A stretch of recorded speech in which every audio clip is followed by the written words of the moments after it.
Closer look time, because there have been some announcements that we have covered a lot here on the rundown, which could be impacted by a breaking news story.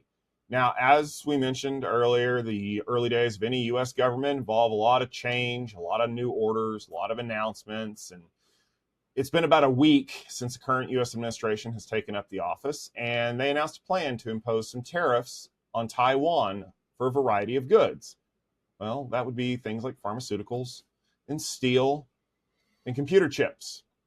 The tariff reportedly was going to be about 25%. However, it could be as high as 100%. In further comments, the president said that the goal of the move was to lure companies back to the U.S. to manufacture chips domestically. Now, you might be thinking to yourself, well, wasn't that the point of the CHIPS Act that was passed last year? You're right.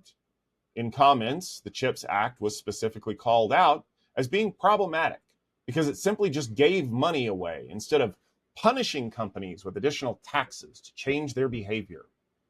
Now, we are recording this when the news is just about 24 hours old.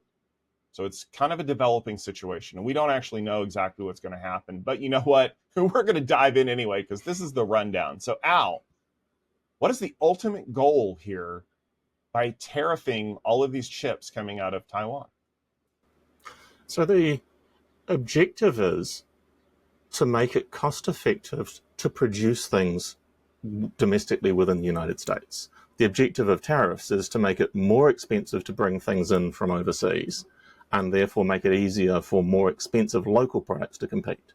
Right? So fundamentally, the imbalance is that it's much more cost effective to produce these chips offshore and pharmaceuticals offshore, but current US government wants things happening on US shore, even if that means higher cost to consumers. And that's what the tariffs do. They increase the cost to consumers for imported goods. They make it easier for locally produced goods to be cost effective. Now, the net result is then that it makes more sense for an organization that would previously have produced product overseas to make that product within the United States. And that's the objective, is to increase the production of product within the United States, increase employment within the United States, but at the cost of increasing the cost of the products that those people are consuming. So the long-term goal would be to have more chips being produced within the United States, and doing so by increasing the cost of goods. Now that increase comes as more tax take, so maybe there'll be some tax relief for hopefully lower income people who are more subject to the increase in the cost of these products. So hopefully there'll be some tax relief. You can tell I'm kind of socialist leaning, as we tend to be here in New Zealand. And we'd hope that the net result is more manufacturing in the US, revitalization of some of the cities that were gutted through the 80s, 90s, and earlier this century as manufacturing moved offshore. But the downside is, Tom, you're going to be paying more for those chips because they're being produced in a place where they're not as cost effective to produce. Are you happy with that choice, Tom? I'm not, because I was happy with the previous arrangement. I thought the CHIPS Act was doing a very good job of luring companies to come back and start building their manufacturing facilities. In fact, it actually lured TSMC. And TSMC said that they were going to build a fab in Arizona and everything was going to be hunky-dory. And, well, we changed the boss at the top of the ladder, and guess what? Now I've got to show everybody that I'm the one in charge. And it's not enough for me to give you the carrot. Now I have to give you the stick. You're going to do this or you're going to pay for it. Where are those foundry buildings, by the way?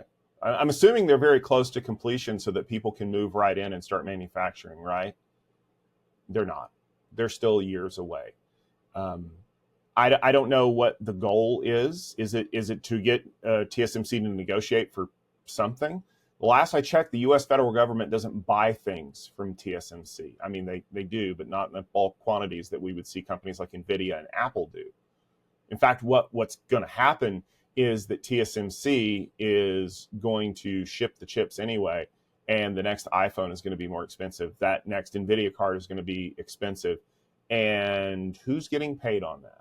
Well, the government's getting paid on it. But for what reason? TSMC is not going to care. They're running their fabs at full capacity right now. They have customers lined up wanting to buy their stuff. They're selling it to those customers at whatever they were going to sell it to them on Friday. It's just that now the companies that are importing those chips have to pay more because that's how tariffs work. This is not going to benefit the people who are barely making ends meet and want to buy an iPhone because their work now requires them to have a smartphone to be able to check their schedule or do their job, whatever.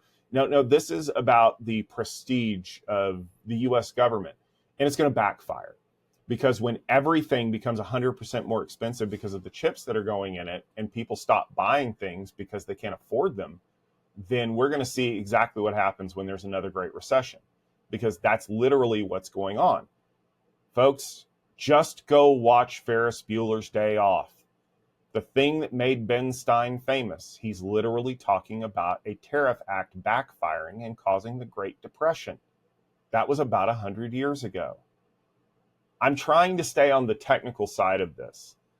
There's a lot of political bleed over between it. But the key technical thing here to understand is that if you impose a tariff on this country in the next month, there is no way that they are going to be able to have a fabrication facility built in the next year. That means that everything that's going to start coming into this country is either going to be slowed down because they can't afford to bring it in, or it's going to cost so much that nobody's going to be able to buy it. And I'm assuming that the hope from the current administration is that will force TSMC to come to the table and negotiate. For what? Lowering costs? They're not going to lower costs.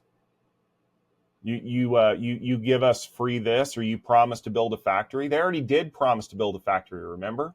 It's probably a good thing that that factory's not online, or they'd find a loophole where they could ship all their boards to the factory and then claim that they put one more chip in it and it was assembled in the US and it's not subject to tariffs.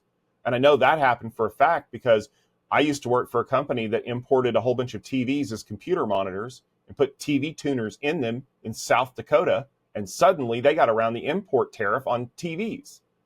Businesses are going to business. That's just how it is. I think that this is posturing of the wrong kind. And I think that it's going to impact tech people. And it's going to take NVIDIA and Apple and companies that are working closely with TSMC standing up and saying, stop this or it will backfire.